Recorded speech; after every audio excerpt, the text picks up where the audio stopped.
Assalamualaikum warahmatullahi wabarakatuh.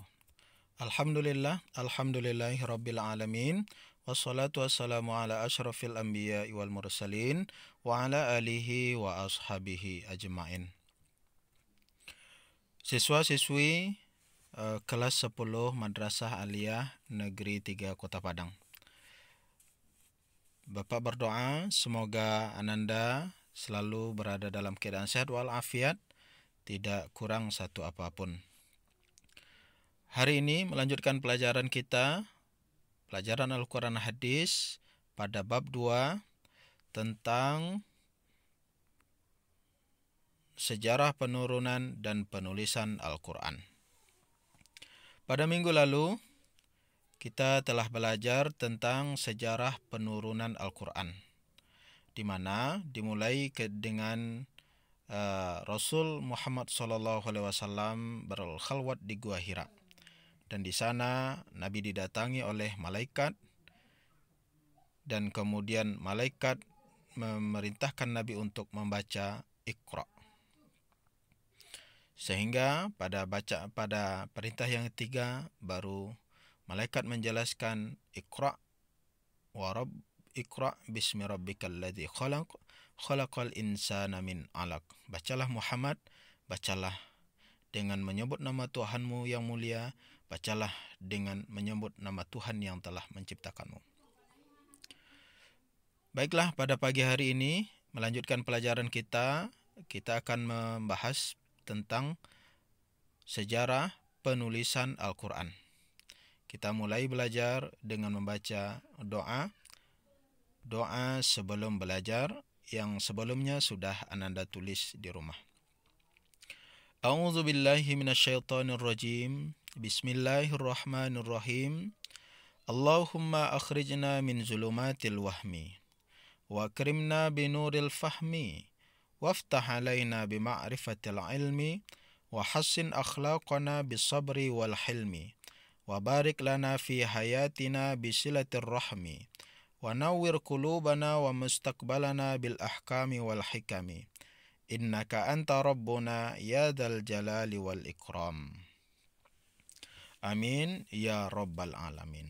Mari kita lihat bersama sejarah pemeliharaan atau penulisan Al-Quran. Al-Quranul Karim sebagai kitab suci pedoman bagi manusia, semenjak turunnya ayat pertama sampai hari ini terus dipelihara dan keberadaannya dijaga oleh para huffaz dan hafiz. Al-Quran pada tahap pertama pada masa pengumpulannya atau disebut dengan Al-Jam'u, dan cara pengumpulan Al-Quran atau Al-Jam'u Al-Quran itu dibedakan menjadi 3. Pertama, mengumpulkan Al-Quran dengan cara menghafal Al-Quran secara hati-hati. Dan ini dilakukan pada masa-masa awal baginda Nabi Muhammad SAW. Al-Quran begitu turun dan disampaikan kepada Nabi, dihafal oleh Nabi dan oleh Nabi, kemudian disampaikan kepada para sahabat sebanyak 10 ayat, kemudian para sahabat menghafal ayat per ayat. Yang kedua, pengumpulan Al-Quran itu bermakna penulisan dan pembukuan seluruh isi Al-Quran, yang ini nanti akan kita sebut sebagai kodifikasi Al-Quran. Yang sebelumnya Al-Quran itu telah ditulis di banyak kulit binatang, banyak pelepah kurma, banyak pohon dan lain sebagainya. Maka penulisan-penulisan yang berada di batu, kayu, kulit tersebut akan dikumpulkan dalam satu tulisan, yang proses itu disebut dengan kodifikasi. Yang ketiga, proses merekam suara bacaan Al-Quran. Dan ini berlangsung pada masa-masa sekarang, di mana kita bisa banyak mendengar murotal Al-Quran yang sudah direkam bacaan tersebut dan diperdengarkan ke seluruh penjuru dunia, termasuk ke negeri kita. Pertama, Masa kodifikasi Al-Quran. Pada masa Rasulullah, penulisan wahyu atau disebut dengan Al-Kutab Al-Wahyu, penulisan wahyu, Nabi SAW sudah menunjuk beberapa orang sebagai penulis, sehingga Al-Quran tersebut begitu diturunkan oleh malaikat Jibril kepada Nabi, Nabi membacanya, kemudian Nabi memanggil sahabat seperti Abu Bakar, Umar bin Khattab, Utsman bin Affan, Ali bin Abi Thalib, Zaid bin Sabit, Ubay bin Ka'ab, Muawiyah bin Abi Sufyan, Yazid bin Abi Sufyan, Khalid bin Sa'id Al-As, Hanzalah bin Ar-Rabi', Zubair bin Awam, dan lain-lain. Mereka ini disebut sebagai sekretaris Nabi atau orang yang diperintahkan langsung oleh Nabi untuk menulis wahyu pada masa turunnya. Yang kedua, pola pengumpulan. Zaid bin Sabit mengatakan sebagai sekretaris atau sebagai kepala dari tim penulisan Al-Quran mengatakan, kami bersama Rasulullah mengurutkan Al-Quran pada kulit daun. Maksudnya, Al-Quran yang sudah ditulis di kulit daun, pelepah, dan kulit atau tulang dan lain sebagainya sudah disusun oleh Nabi bagaimana urutannya. Ayat ini diletakkan pada ayat setelahnya, atau ayat ini diletakkan di sebelum ayat ini, dan lain sebagainya. Dan kami pada masa itu, kata Zaid bin Sabit, telah mengumpulkannya secara teratur dan tertib sesuai dengan ayat-ayat yang telah ditentukan. C. Alat tulis. Alat tulis yang digunakan ketika itu berupa pelepah kurma, batu-batu yang tipis, potongan dari kulit kayu atau dedaunan, kumpulan dari pelepah kurma yang lebar dan dapat ditulis dengan jelas, tulang kambing, tulang unta yang lebar, dan lain sebagainya. Karena pada waktu itu, itulah media penulisan yang ada. Yang kedua, kodifikasi Al-Quran pada masa Khalifah Abu Bakar As-Siddiq.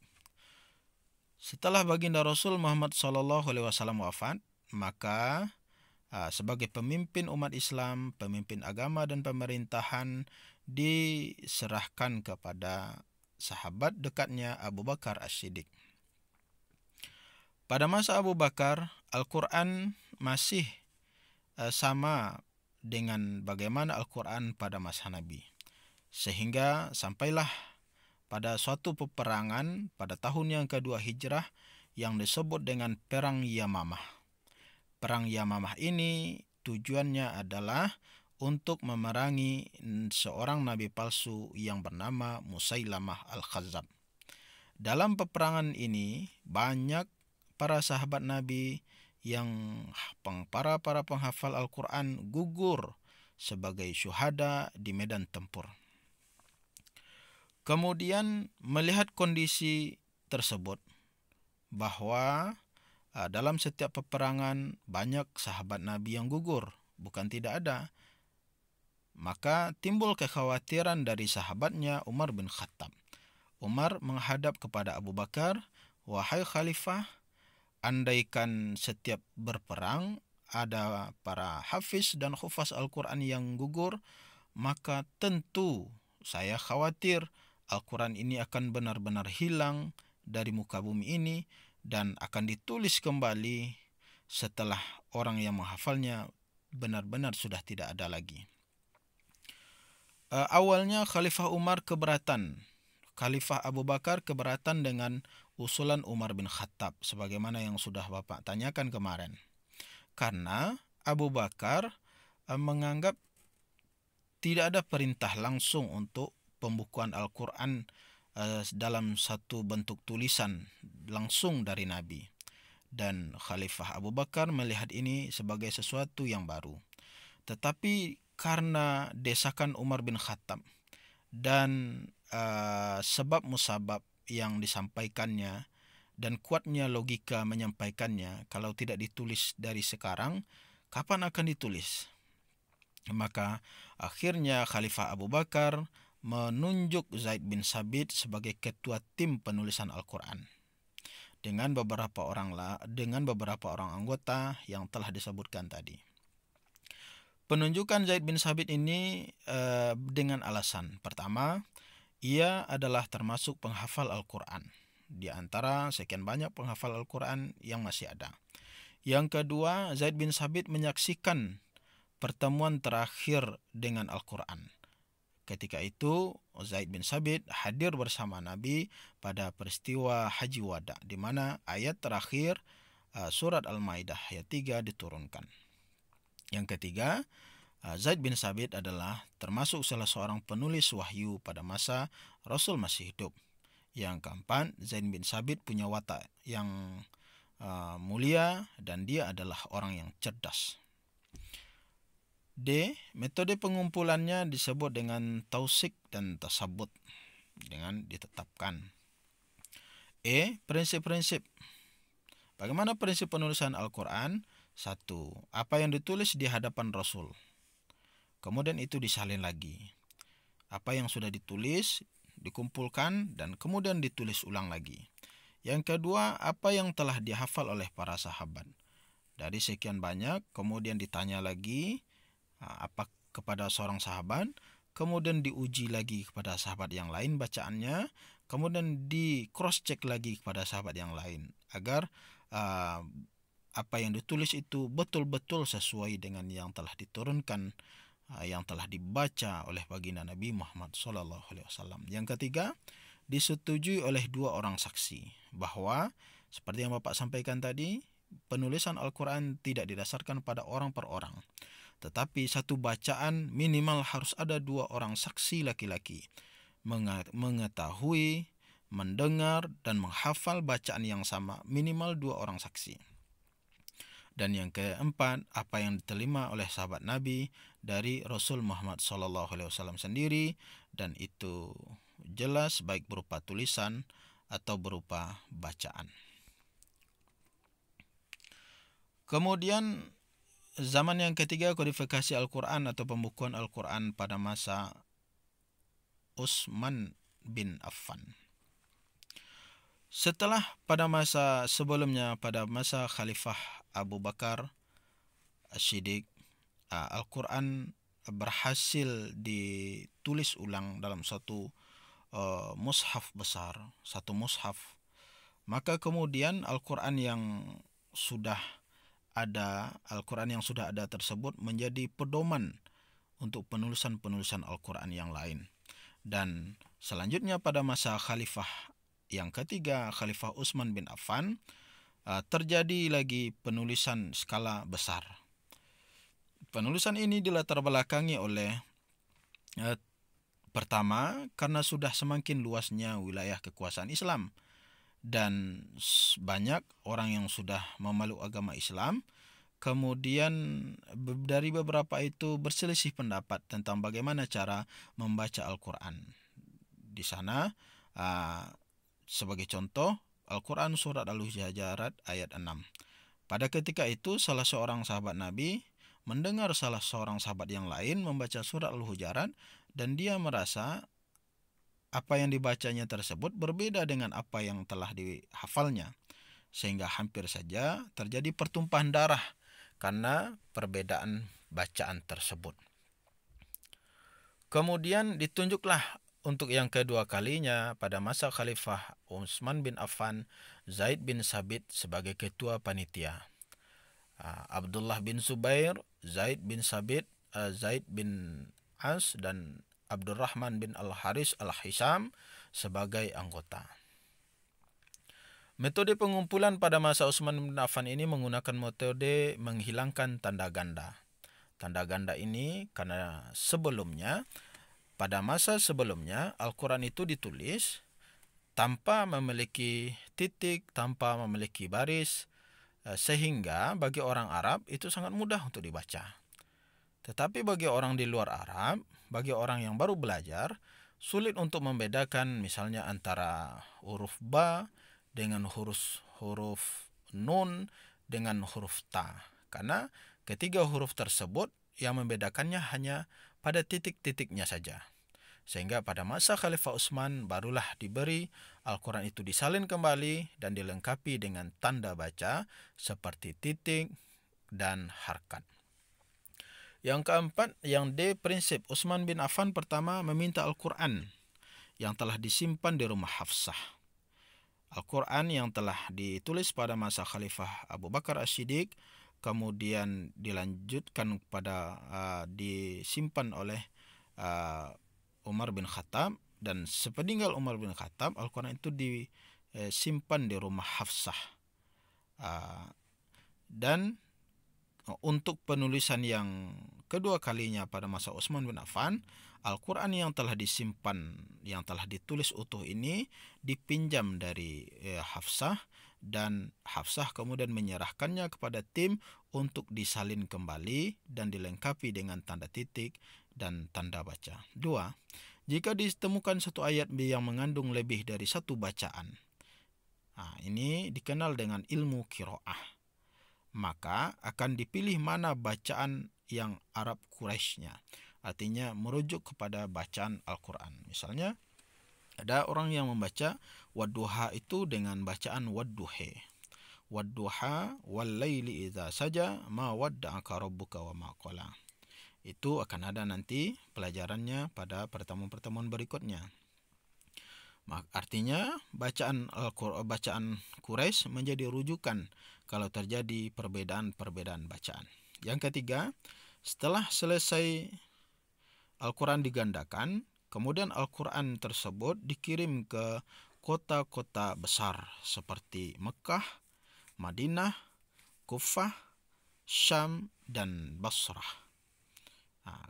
Al-Quran ini kemudian dikenal sebagai Al-Quran Rasam Mushaf Utsmani, atau sampai sekarang dikenal dengan tulisan Mushaf Utsmani, yang kemudian menjadi rujukan.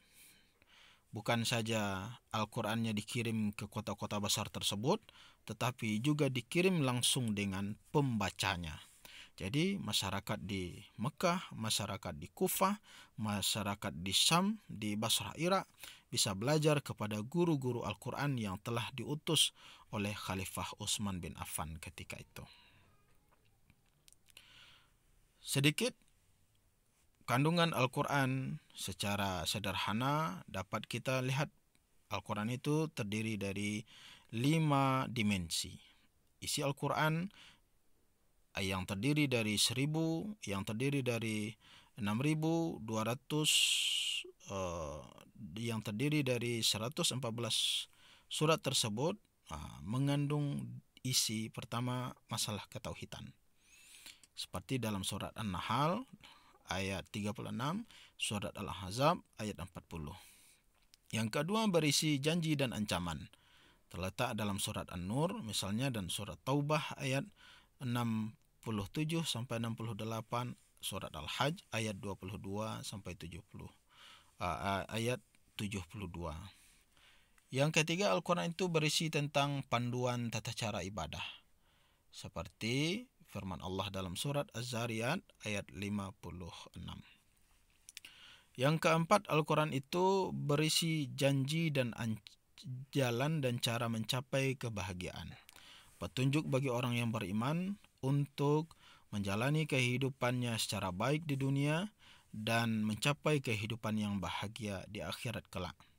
Dan yang kelima, Al-Quran juga berisi tentang kisah-kisah atau bagaimana cerita umat-umat yang sebelum Nabi Muhammad, seperti kisah Nabi Ibrahim, kisah Ismail, kisah Maryam, kisah Nabi Adam, dan lain sebagainya. Dan kisah-kisah itu kemudian menjadi pelajaran dan iktibar bagi umat-umat Nabi Muhammad setelah ini.